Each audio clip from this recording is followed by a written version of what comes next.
Hello students, આપણે દાખલા number 5.21 થી આગળ વધીએ। ક્વેશ્ચન છે, એક મેગ્નેટિક ડાયપોલ બે ચુંબકીય ક્ષેત્રની અસર હેઠળ છે। આ ક્ષેત્રની રેખા વચ્ચેનો કોણ 60 અંશ છે। એમાંથી એક ક્ષેત્રનું મૂલ્ય આપણને આપ્યું છે 1.2 × 10⁻⁵ ટેસ્લા। જો આ ડાયપોલ આ ક્ષેત્ર સાથે 15 અંશનો કોણ બનાવતી દિશામાં સ્થિર સંતુલનમાં આવે તો બીજા ક્ષેત્રનું મૂલ્ય કેટલું હશે। જુઓ, સિમ્પલ વસ્તુ છે કે અહીંયા આગળ આપણી પાસે આ રીતે એક ડાયપોલ ગોઠવી છે, બરાબર। તો એની જે ડાયપોલ મોમેન્ટ છે આપણે જાણીએ છીએ S થી N ની દિશામાં હોય। હવે એમ કે છે કે બે ક્ષેત્રની ક્ષેત્ર રેખાઓ, દાખલા તરીકે આ એક ક્ષેત્ર કહું અને આ બીજું ક્ષેત્ર છે, આનું નામ હું B1 નામ આપું, આનું નામ B2 નામ આપું, તો બે વચ્ચેનો ટોટલ જે ખૂણો છે 60 અંશ છે। અને એમ કીધું છે આ પહેલું ક્ષેત્ર જેનું મૂલ્ય આપણને આપ્યું છે એ આપણી આ જે ડાયપોલ છે એની સાથે 15 અંશનો ખૂણો બનાવે છે એમ કીધું। હવે સીધી વસ્તુ થઈ ગઈ, જો આ ટોટલ ખૂણો છે એમાંથી આ 15 અંશ હોય તો એનો અર્થ એવો થયો કે બાકીનો આ જે ખૂણો છે એ કેટલો થશે તો 45 ડિગ્રી, है ना। એટલે આ જે ખૂણો છે એને હું θ1 નામ આપું તો θ1 15 અંશ છે તો θ2 જે છે એ 45 ડિગ્રી થશે। મને અહીંયા આગળ હું લખી દઉં θ1 15 ડિગ્રી લખીશ, θ2 જે છે એ 45 ડિગ્રી લખીશ, કારણ કે θ1 + θ2 આ ટોટલ ખૂણો 60 આપ્યો હતો। મને જે B1 છે એ ચુંબકીય ક્ષેત્રનું મૂલ્ય પણ મને આપી દીધું છે, જે છે 1.2 × 10⁻² ટેસ્લા। તો બીજું ચુંબકીય ક્ષેત્ર કેટલું હશે એમ પૂછ્યું છે। હવે જુઓ, અહીંયા તમને કીધું છે એ પ્રમાણે કે આપણી જે ડાયપોલ છે એ ડાયપોલ આ બંને ક્ષેત્રની અસર હેઠળ સ્થિર સંતુલનમાં છે। એનો અર્થ એવો થયો કે સ્થિર સંતુલનમાં ક્યારે હોઈ શકે, આ પહેલા વડે લાગતું ટોર્ક અને બીજા વડે લાગતું ટોર્ક મૂલ્ય કેવા હોવા જોઈએ, સરખા જ હોય તો જ પરિણામી ટોર્ક 0 થાય અને એને કારણે આપણી જે ડાયપોલ છે એ સ્થિર સંતુલનમાં રહી શકે। તો આપણે લખીશું કે ડાયપોલ સ્થિર સંતુલનમાં છે માટે કહી શકાય કે τ1 અને τ2 કેવા હશે, સરખા। હવે τ આપણી પાસે શું સૂત્ર છે, mb sin θ। તો જ્યારે પહેલા માટે લખીએ છીએ ત્યારે હું એની એક ડાયપોલ છે એટલે મોમેન્ટ જે છે m એ બંને માટે સરખી જ છે, એટલે આપણું જે સૂત્ર છે એ કંઈક આવું બને, બરાબર। જેની અંદર મને B2 ની વેલ્યુ શોધવી છે તો હું એને સૂત્રનો કરતા કરું તો B1 sin θ1 / sin θ2 થશે। B1 ની વેલ્યુ હું મૂકી દઈશ, એ છે 1.2 × 10⁻² ટેસ્લા। sin θ1 જે છે એ 15 ડિગ્રી છે, બરાબર, જ્યારે sin θ2 જે છે એ 45 ડિગ્રી છે। sin 45 ની કિંમત તો આપણે જાણીએ છીએ 1/√2, બરાબર। અને sin 15 ની કિંમત 0 પોઈન્ટ આપણે મૂકી શકીશું, એ આપણી પાસે નેચરલ સાઇન હોય એ ટેબલમાંથી જોઈ અને કિંમત મૂકી અને આપણે જે ચુંબકીય ક્ષેત્ર છે એ શોધી શકીએ। જુઓ ને કેટલી કિંમત છે, sin 15 ની કિંમત છે 0.2588, 0.2588, એટલે આપણો જે આન્સર છે એ કંઈક આવો આવશે 4.3 or 4 × 10⁻³ ટેસ્લા, બરાબર। લગભગ આની આસપાસ જવાબ તમારો મળી જશે। તો સિમ્પલ જ હતું કે આપણી ડાયપોલ સ્થિર સંતુલનમાં હતી, એટલે કે ટોર્ક જે છે એ બંને સરખા હશે, એ સરખામણીને આધારે આપણે ઇઝીલી આપણો જે જવાબ છે એ શોધી શકીએ છીએ, બરાબર। તો આ દાખલો આ રીતે લખી લેજો। નેક્સ્ટ એના પછીના દાખલા તરફ જઈએ, શું કહે છે હવે એની અંદર, એમાં એમ કીધું 5.22 સમક્ષિતિજ દિશામાં ગતિ કરતો એક સરખી ઉર્જા 18 કિલો ઇલેક્ટ્રોન વોલ્ટ ધરાવતો ઇલેક્ટ્રોન બીમ તેની દિશાને લંબરૂપે સમક્ષિતિજ સમતલમાં 0.04 ગોસ જેટલું ચુંબકીય ક્ષેત્ર અનુભવે છે। 30 સેન્ટીમીટર પછી આ બીમનું ઉપર કે નીચે તરફનું કોણાવર્તન શોધો। તમને માસ ઓફ ઇલેક્ટ્રોન જે છે આપી દીધું છે અને એમ કે છે આ સ્વાધ્યાયના મૂલ્યો એ ધ્યાનમાં રાખીને આપ્યા છે કે તમને ટીવીમાં ઇલેક્ટ્રોન ઘનમાંથી ઉત્સર્જિત થઈ એના સ્ક્રીન પર આપાત થતા ઇલેક્ટ્રોન પર થતી પૃથ્વીના ચુંબકીય ક્ષેત્રની અસર સમજાવી શકે। જુઓ, હું અહીંયા એવું ધારી લઉં કે ધારો કે ચુંબકીય ક્ષેત્ર છે એ ચુંબકીય ક્ષેત્ર ધારો કે અંદરની દિશામાં છે, બરાબર। હવે સૌથી પહેલાં તો જે ઉર્જા આપી છે એને આધારે હું ઇલેક્ટ્રોનનો વેગ શોધી કાઢું તો અહીંયા આગળ ઇલેક્ટ્રોનની મને ઉર્જા આપી છે અને એની જે કિંમત આપી છે એ મને આપે છે 18 કિલો ઇલેક્ટ્રોન વોલ્ટ, બરાબર। આટલી ઉર્જાવાળો આપણો ઇલેક્ટ્રોન છે, કિલો છે એટલે હું 10⁻³ લખીશ અને ઇલેક્ટ્રોન વોલ્ટને જૂલમાં ફેરવી શકું છું, આટલી ઉર્જાવાળો છે। તો હવે આ ઇલેક્ટ્રોનની જે ઉર્જા હોય આપણે જાણીએ છીએ ઉર્જા 1/2 mv² લખી શકાય। તો તો આમાંથી જો મને એની જે ઝડપ v જોઈતી હોય તો શું સૂત્ર થશે? √2e/m લખી શકાય, જ્યાં માસ ઓફ ઇલેક્ટ્રોન જે છે એ આપણને આપેલું છે. ની કિંમત પણ આપણી પાસે છે 1.6 × 10⁻16/9.11 × 10⁻31. તો પહેલાં મને મારા જે ઇલેક્ટ્રોન છે એની ઝડપ મળી જશે. કયા એકમમાં? મીટર પર સેકન્ડમાં. પોઈન્ટ કેટલી આવે છે ઘણી જુઓ તમે, મારો આન્સર 0.795 × 10⁸ મળ્યો છે. બરાબર, આટલી ગણતરીને આધારે મને જવાબ મળ્યો છે. બરાબર, હવે આનાથી આગળ વધીએ. હવે આપણે જે કીધું છે એ પ્રમાણે પહેલાં હું આકૃતિ દોરવાની કોશિશ કરું કે ધારો કે હું ક્રોસથી બતાવું છું એટલે તમે એટલું તો સમજી શકો છો કે અહીંયા આગળ મેં જે ચુંબકીય ક્ષેત્ર મને આપ્યું છે એ ધારો કે અંદરની દિશામાં છે. આપણો જે ઇલેક્ટ્રોન છે એ ઇલેક્ટ્રોન ધારો કે v જેટલા વેગથી આ દિશામાં ગતિ કરતો આવી રહ્યો છે. ચુંબકીય ક્ષેત્રને શું કીધું છે આપણને? લંબરૂપે. એટલે સીધી વસ્તુ છે કે એનું જે પરિભ્રમણ છે એ કેવું થાય? વર્તુળાકાર. અને આપણી પાસે ડાબા હાથનો નિયમ પણ છે કે ચુંબકીય ક્ષેત્રની દિશામાં આપણે આપણા આ બીજી આંગળી ચુંબકીય ક્ષેત્રની દિશામાં રાખીએ, આ આંગળી વેગની દિશામાં રાખીએ તો આ બળની દિશા આપે. હે ને? કયા સૂત્ર પરથી? F = Q × V × B. પણ ઇલેક્ટ્રોનનો વીજભાર માઇનસ છે એટલે કે એના પર લાગતું જે બળ હશે એ આ દિશામાં હશે. એટલે ઇલેક્ટ્રોન પર ચુંબકીય બળ આ દિશામાં લાગે. એટલે એને કારણે આપણો જે ઇલેક્ટ્રોન છે એનો ગતિપથ કેવો થાય? વર્તુળાકાર. પણ એનો જે વેગ છે, વેગનું મૂલ્ય જુઓ 10⁸ છે, વધારે છે. એટલે વેગ મોટો છે એ થોડો કે આગળ જશે પછી આમ ગોળ ફરશે. તો એ લગભગ એમ કીધું છે આપણને 30 સેન્ટીમીટર જેટલું જઈ અને પછી વિચલન અનુભવે છે. એટલે કંઈક આવી સ્થિતિ થઈ કે આ એનો મૂળ જે રસ્તો હતો તો આમ સીધો ગયો અને પછી એનું શું થયું છે? વિચલન. હે ને? પ્રશ્નની અંદર હજી એક વખતે આપણે જોઈ લઈએ ક્વેશ્ચન. યસ, 30 સેન્ટીમીટર પછી આ બીમનું ઉપર કે નીચે તરફ જે કોણાવર્તન થાય છે એ કેટલું થાય છે એ આપણને અહીંયા શોધવાનું કીધેલું છે. તો જોજો બરાબર. અહીંયા આગળ તમે આવું વિચારો કે હું અહીંયાથી આ જ વસ્તુને ઇમેજિન કરું તો આપણો જે અહીંયાથી ઇલેક્ટ્રોન જે છે એ આમ જતો હોય અને એની બદલે એનું શું થઈ જાય? કોણાવર્તન. તો અહીંયા આગળ આ મૂળ રસ્તો છે એનો, મૂળ રસ્તાથી એ આટલો જે છે જો ને આમ વળી ગયો, આમ એ વળી ગયો એટલે એનું જે છે એ કોણાવર્તન થયું. તો કેટલું કોણાવર્તન થાય છે એ કોણાવર્તન આપણે y વડે દર્શાવીએ તો આપણને y શોધવાનું અહીંયા આગળ કીધેલું છે. આકૃતિની અંદર હું જરાક થોડુંક ફરીથી વ્યવસ્થિત દોરીને સમજાવું, કારણ કે મેં 30 સેન્ટીમીટર અહીંયા આગળ દર્શાવ્યા છે તો હું એને આ રીતે બતાવીશ. જુઓ, આવી કંઈક સ્થિતિ થઈ કે અહીંયા આગળથી આમ જતો હોય, બરાબર, અને પછી એ આમ વળી જાય. હે ને? તો આટલું જે છે આટલું શું થયું છે? એનું આ કોણાવર્તન થયું છે. તો આ કોણાવર્તન જે થયું છે y એ આપણને y એનું શોધવાનું કીધેલું છે. ઓકે, તો હવે સમજો જરાક. આ જે મૂળ દિશા હોય, મૂળ દિશા સાથે એનું કેટલું કોણાવર્તન થાય છે એ મને y શોધવો છે. તો પહેલું અહીંયા આગળ વિચારો કે આપણો ઇલેક્ટ્રોન v વેગથી ગતિ કરતો હોય, એણે કાપેલું અંતર આ d 30 સેન્ટીમીટર છે અને લાગતો સમય t હોય તો પહેલું આપણે વ્યાખ્યાયિત કરી શકીએ કે ઇલેક્ટ્રોનને d અંતર કાપવા v વેગથી લાગતો સમય t બરાબર શું લખી શકીએ? વેગ બરાબર અંતર ભાગ્યા સમય, તો સમય બરાબર અંતર ભાગ્યા વેગ. આવું એક મારી પાસે સૂત્ર છે. હવે એનું જે વિચલન છે તો ઇલેક્ટ્રોનનું વિચલન કેટલું થશે?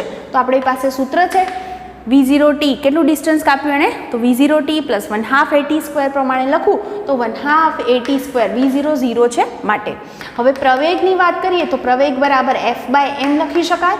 અને અહીંયા આગળ એના પર લાગતું જે ચુંબકીય બળ છે તો વર્તુળાકાર પરિભ્રમણ થાય છે માટે જે ચુંબકીય બળ હોય એ આપણે જાણીએ છીએ કયા સૂત્રથી આપી શકાય? QVB. હે ને?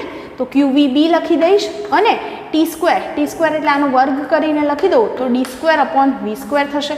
તો અહીંયા આગળ ફાઇનલી જે જવાબમાં વધશે આટલું વધશે 1/2 એક v કેન્સલ થશે, VB d²/m. કિંમતો બધી જ છે આપણી પાસે.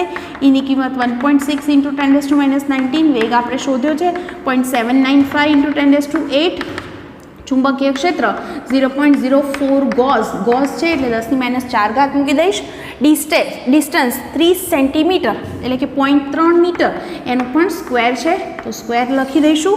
Divide by 9.11 × 10⁻31. તમે મીટરમાં આન્સર મેળવી શકો છો અને એને એપ્રોક્સિમેટલી લગભગ હું ચેક કરી લઉં છતાં પણ લખું છું હાલ 4 મિલીમીટરની આસપાસ તમારો આન્સર આવશે 3.98 એટલે કે લગભગ 4 મિલીમીટર લખી શકાય.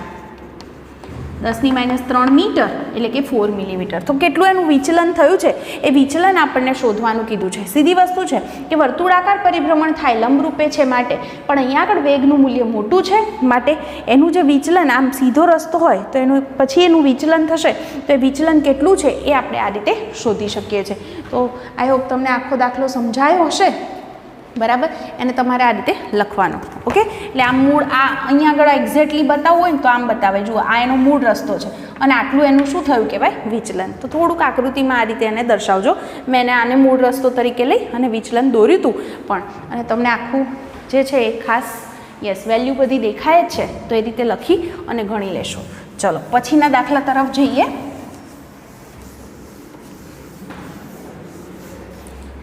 જુઓ, એના પછીનો દાખલો જે છે એમાં શું કીધું છે? એમાં એમ કે છે 23મો, પેરામેગ્નેટિક મીઠાનો એક ટુકડો છે 2 × 10⁻24 ડાયપોલ ધરાવે છે, જે દરેકની ડાયપોલ મોમેન્ટ 1.5 × 10⁻23 જૂલ પર ટેસ્લા છે. એટલે હું અહીં આગળ લખું કે એક પરમાણુની ડાયપોલ મોમેન્ટ મને આપી છે કેટલી? તો 1.5 × 10⁻23 જૂલ પર ટેસ્લા. બરાબર, અને કુલ પરમાણવીય ડાયપોલ કેટલી છે અહીંયા આગળ? એ મને આપી છે 2 × 10⁻24 આપી છે. માટે જો બધા જ પરમાણુની લખો તો બધા જ પરમાણુની કુલ ડાયપોલ મોમેન્ટ ગણવી હોય, કુલ ડાયપોલ મોમેન્ટ, તો આ બંનેનો મારે ગુણાકાર કરવો પડે તો પરિણામી મને જવાબ મળે. બરાબર, તો શું થાય? 1.5 × 10⁻23 × 2 × 10⁻24, 1.5 × 2 એટલે 3 અને 1 10 વધશે એટલે 30 જૂલ પર ટેસ્લા. આટલી જે છે એ પરિણામી ડાયપોલ મોમેન્ટ મને મળી. આ ટુકડાને 0.64 ટેસ્લા જેટલા નિયમિત ચુંબકીય ક્ષેત્રમાં મૂક્યો છે અને 4.2 કેલ્વિન સુધી ઠંડો પાડ્યો છે. તેમાં 15% જેટલું મેગ્નેટિક સેચ્યુરેશન મળે છે. એટલે આટલું જે છે આ ટોટલ છે એના કેવા ટકા? 15%. હવે કે છે 2.8 કેલ્વિન તાપમાને 0.98 ટેસ્લા જેટલા ચુંબકીય ક્ષેત્ર માટે ટુકડાની કુલ ડાયપોલ મોમેન્ટ કેટલી હશે? ક્યુરીનો નિયમ ધારો. ક્યુરીનો નિયમ જે છે એ તમે જાણો છો કે કેટલું મેગ્નેટાઇઝેશન થશે એ બીના સમપ્રમાણમાં અને તાપમાનના વ્યસ્ત પ્રમાણમાં છે. એ વસ્તુનો આપણે અહીંયા આગળ ઉપયોગ કરવાનો છે. તો પહેલાં હું અહીંયા આગળ આટલું લખીશ, પછી માહિતી જે મને આપી છે એનો ઉપયોગ કરીશું. બરાબર, તો અહીંયા આગળ લખું કે અહીં 15% મેગ્નેટાઇઝેશન થાય છે માટે આપણે T1 બરાબર 4.2 કેલ્વિન તાપમાને જે મેગ્નેટાઇઝેશન છે એ મેગ્નેટાઇઝેશન એને હું લખું M1. તો M1 કેટલું છે? તો 15% ઓફ 30 જૂલ પર ટેસ્લા. આનું 15% એટલે 15/100 × 30. બરાબર, તો 15 × 3 એટલે 45/10 એટલે 4.5 જૂલ પર ટેસ્લા. આટલું છે. બરાબર, અને ત્યારે જે ચુંબકીય ક્ષેત્ર છે B1 એ પણ કિંમત આપી છે, અને B2 જે છે ચુંબકીય ક્ષેત્ર અને એને અનુરૂપ તાપમાન T2 પણ આપેલા છે. તો હું પહેલાં જે માહિતી મને આપી છે ટેક્સ્ટબુકમાંથી લખીશ. જો મને જે છે કેટલી કિંમતો આપી છે? યસ, પછીનું તાપમાન 2.8 કેલ્વિન છે. બરાબર, પહેલું જે ચુંબકીય ક્ષેત્ર આપ્યું હતું એ હતું 0.64 ટેસ્લા, પછી ચુંબકીય ક્ષેત્ર છે 0.98 ટેસ્લા. ઓકે, હવે ક્યુરીના નિયમના મુજબ લખી શકાય કે ક્યુરીના નિયમ મુજબ મેગ્નેટાઇઝેશન છે એમ કેવું હશે? બીના સમપ્રમાણમાં અને ટીના વ્યસ્ત પ્રમાણમાં. તો અહીંયા આગળથી લખીએ આપણે તો M2/M1. તો શું થશે? M2 માટે લખું એટલે B2/T2 થાય, અને M1 માટે લખીએ એટલે T1 ઉપર જાય, B1 છેદમાં આવે. બરાબર, તો હવે મારે M2 શોધવા છે તો હું M2 ને સૂત્રનો કરતા કરી દઉં. M1 ને અહીંયા લઈ જાઉં. M1 B2 T1/T2 B1 કિંમતો મૂકીએ. M1 જે છે એ છે 4.5, B2 ચુંબકીય ક્ષેત્ર 0.98. આમાં તો પછી કિંમતો જ મૂકવાની છે. તમને જે રીતે કિંમત આપી છે એ જ આપણે લખવાની. T1 છે 4.2 કેલ્વિન T2 તાપમાન હતું 2.8 કેલ્વિન અને B1 છે 0.64. ગણતરી કરો એટલે તમને મેગ્નેટાઇઝેશન કેટલું છે એ મળી જાય. અહીં આગળ એક જ પોઈન્ટ વધારાનો હતો કે 15% મેગ્નેટાઇઝેશન થાય છે એટલે M1ની કિંમત આપણે આ રીતે મેળવવાની હતી. તો જુઓ મને લગભગ આન્સર મળે છે 7.875 જૂલ પર ટેસ્લા. બરાબર, તો આ રીતે જવાબ લખી લેજો. ચલો નેક્સ્ટ ક્વેશ્ચન પર જઈએ.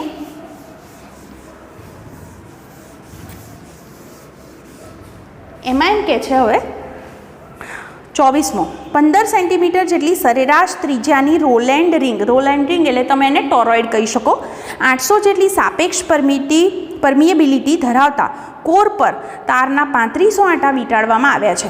1.2 એમ્પિયર જેટલા મેગ્નેટાઇઝિંગ વિદ્યુત પ્રવાહ માટે કોરમાં કેટલું ચુંબકીય ક્ષેત્ર હશે એ શોધો. જુઓ ટોરોઇડની અંદર ચુંબકીય ક્ષેત્રનું સૂત્ર આપણે ભણી ગયા છે. અહીંયા લખી દો કે રોલેન્ડ એટલે ટોરોઇડ. બરાબર, એટલે તમને ધ્યાન રહે કે આપણે ટોરોઇડ માટે જે સૂત્ર છે એ જ લાગુ પાડવાનું છે. કિંમતો આપી છે, ત્રિજ્યા છે 15 સેન્ટીમીટર એટલે 0.15 મીટર લખીશું.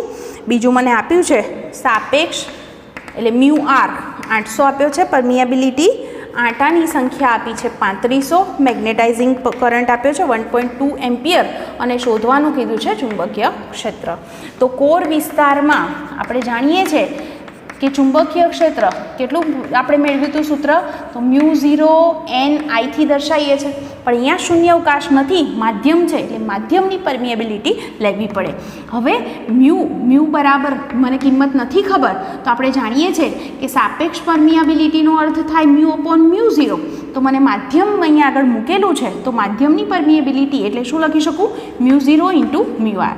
સ્મોલ એન એટલે એકમ લંબાઈ દીઠ આંટાની સંખ્યા, તો કુલ આંટાને કુલ લંબાઈ એટલે પરિઘ વડે ભાગી દઈએ તો આપણને એકમ લંબાઈ દીઠ આંટાની સંખ્યા મળે. હવે સિમ્પલ છે, આમાં બધી કિંમતો મૂકી દેવાની છે. મ્યુ 0ની વેલ્યુ 4π × 10⁻⁷ છે. મ્યુ આર આપણને 800 આપ્યા છે. એન આંટા જે છે એ 3500 આપ્યા છે. પ્રવાહ 1.2 એમ્પિયર આપ્યો છે અને ત્રિજ્યા છે એ છે 0.15. ગણતરી કરો એટલે ઇઝીલી તમને ચુંબકીય ક્ષેત્ર મળે. ખાલી એક જ વસ્તુ સમજવાની હતી કે કોરમાં તમે દ્રવ્ય ભર્યું છે એટલે આપણે અહીંયા આગળ મ્યુની જરૂર પડશે. તો તમારો આન્સર લગભગ આવશે 4.48 ટેસ્લા. બરાબર, સિમ્પલ ક્વેશ્ચન આ રીતે લખી લેવાનો. ચલો પછીના દાખલા પર જઈએ. લાસ્ટ દાખલો આપણી ટેક્સ્ટ બુકનો, પછી આપણું ચેપ્ટર અહીંયા પૂરું થશે.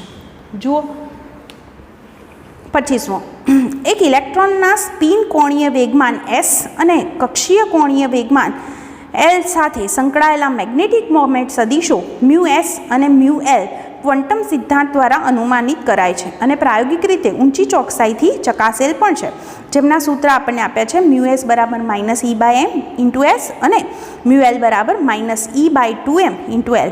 આ બેમાંથી કયું પરિણામ પ્રચલિત ભૌતિકશાસ્ત્ર મુજબ ધારેલ પરિણામને મળતું આવે છે? પ્રચલિત યંત્રશાસ્ત્રનું પરિણામ સાધિત કરો.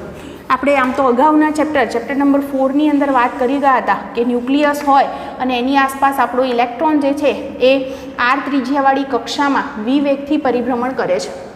બરાબર, ત્યાં આગળ આપણે મ્યુ અને L વચ્ચેનો સંબંધ જે છે એ મેળવી ગયા હતા, પણ ફરી પાછી આપણે એની ચર્ચા કરીએ. તો જુઓ અહીંયા આગળ હું કહું કે ઇલેક્ટ્રોન છે, તો ઇલેક્ટ્રોનને જો t સમયમાં એક પરિભ્રમણ પૂરું કરે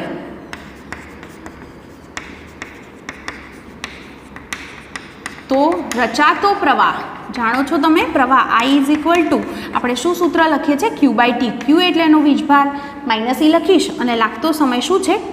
તો પ્રવાહને આપણે આ રીતે વ્યાખ્યાયિત કરી શકીએ. હવે જો મારે ચુંબકીય ચાકમાત્રા મ્યુ વ્યાખ્યાયિત કરવી હોય તો એની ચુંબકીય ચાકમાત્રા આપણે એને μL થી દર્શાવીએ છીએ. મ્યુ = સૂત્ર છે આપણી પાસે I × A.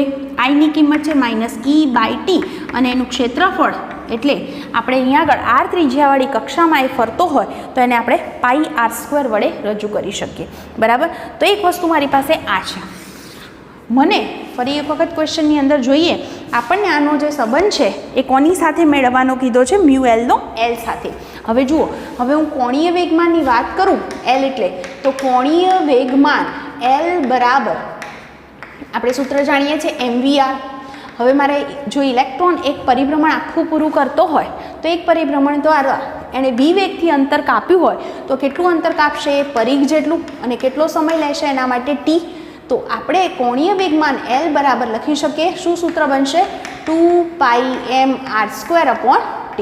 મને આ એવું એક સમીકરણ મળ્યું. આને હું સમીકરણ નંબર 1 કહું અને આને સમીકરણ નંબર 2 કહું અને 1 અને 2નો આપણે ગુણોત્તર લઈ લઈએ તો શું થાય? જુઓ ને, μL/L બરાબર μL છે મારી પાસે E/T × πr².